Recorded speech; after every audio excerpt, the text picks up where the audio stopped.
All right, that's a couple of views coming in from Wall Street, but the big view here on Breakfast with Profit is Marc Faber, a special guest joining us to help us understand his view on the equity markets. And yes, he's living up to his name of Dr. Doom and giving us a sense of the bearish sentiment out there. Mr. Faber, thanks so much for joining us. Good to get you here on NDTV Profit. Let me just first start by asking you for your take on the equity markets right now. We seem to be in a consolidation phase.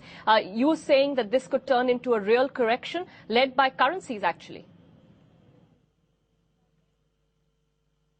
Yes, first of all, I don't think one should only look at indices, but very clearly a lot of stocks are today no higher than they were in May, like the oil shares. Resource stocks are by and large down from the peak in May, June of this year.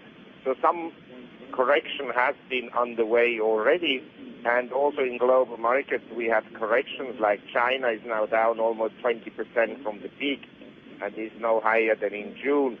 So I think that after this huge run-up in stock prices we had between March 6th, which was the low for the S&P 500, and June, since then the market has continued to go up. But the big move was between March and June, 43%, and after that we just went up 7%.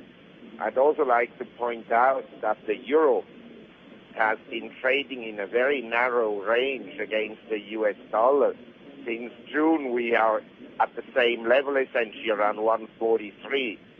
And I believe in the next 10 days to 2 weeks, we'll get big moves in markets. And I wouldn't be surprised if the dollar would, for a change, strengthen, and equity markets would correct, and possibly quite meaningfully so. Dr. Faber, but what exactly is the rationale behind this call that you're giving us on the dollar and hence the equity markets? What's changed now that you're compelled to make this change in your directional call? We had a tremendous rally in equities from the March lows to around the June 15. And after that, equity markets continued to go up, but at a much slower rate. In other words, between March and June in the U.S., we went up by 43%, and since then we're up another 7%. In other words, the rate of increase has diminished. At the same time, the U.S. dollar, which was very weak between the end of February and June of this year, has traded in a very narrow range against the euro up to this very date. Up to this very date, from June, we are flat against the euro, despite of the fact that there have been a lot of negative comments about the US dollar and so forth. Now what we have is extreme optimism among investors and economists about the outlook for the economy and about the stock market, and extreme pessimism about the US dollar.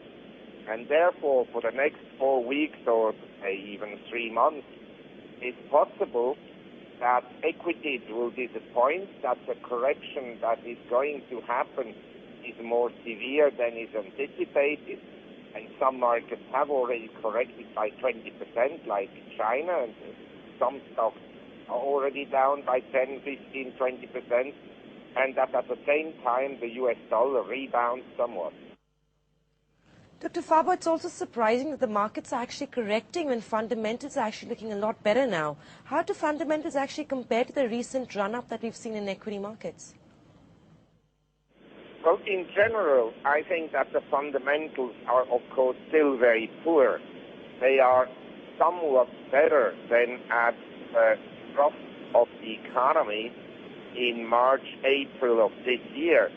But in terms of private sector economic activity, we're still down in most sectors by about 20% from the peak 18 months ago. So there has been some improvement, but from a very low level. Dr. Faber, also the biggest concern right now for global equity markets somewhere seems to be China. How concerned are you about this China factor and the correction that we're seeing in China? Well, basically, we had bank loans rising at about the 30% annual rate. And because we have excess capacities in China, no new factories need to be built. so the excess liquidity that was injected by the government, and don't forget the Chinese stimulus packages, are as a percent of the economy the largest in the world. Most of that money then went into speculation, into properties, and into equities. But obviously you can't increase your lending by 30% annually, or you can't increase it at an accelerating rate. Even if you just increase it at 30%, the stimulus from this increase then gets lost. So I think that under whatever conditions, the Chinese market was due for a correction, and this we have now, and I think it may still run for a while. Talking about the rest of Asia, Dr. Faber, what is your call on India right now? Fundamentally, we seem to be holding steady. We had GDP numbers 6.1%, not bad at all. What do you make of the stock markets, though? Well, I think the market is fully priced, and I would take GDP figures in every country of the world with a grain of salt. I don't think that the Indian economy is growing at 6% per annum, but it may be growing at 3% per annum, which is still better than a contracting economy. But I think that the market, having risen from essentially less than 7,000 in last October, now 7,700 at 16,000, we're probably quite fully priced. So you would go short on India now, Dr. Faber, at this stage and these levels? Let's put it this way. If you put a gun on my head today and say either you have to go long India or short India, I would short the market right here. But that is not a long-term view. It's a view that I would revise in a month or so. But I think the market will come down from this level.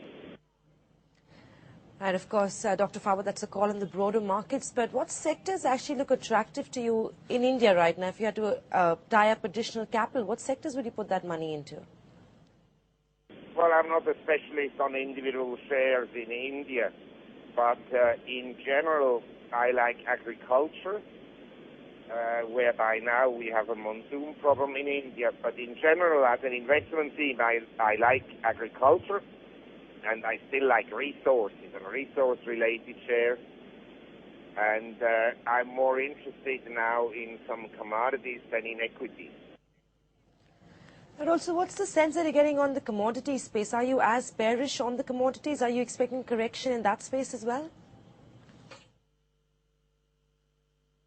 Commodities, having risen very strongly, will probably also correct on the downside.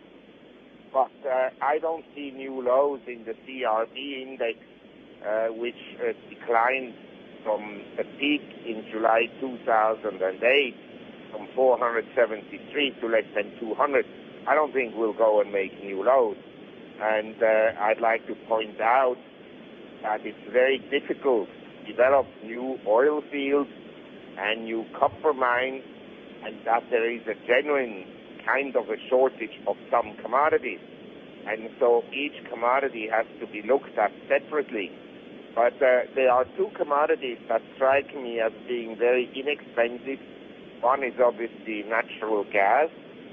Not suggesting that natural gas will go up immediately, but I think we are reaching a major low in natural gas, and I think also hogs are getting into a buying range. On the other hand, one of our prime recommendations, which was sugar, I think is getting pricey.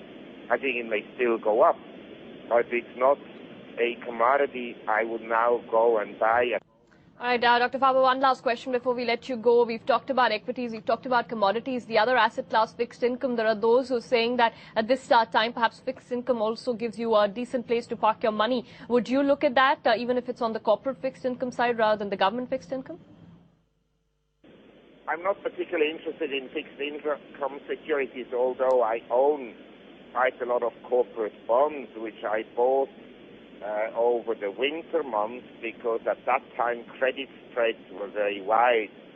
Now they narrowed, and so I don't think that the bond market is terribly attractive.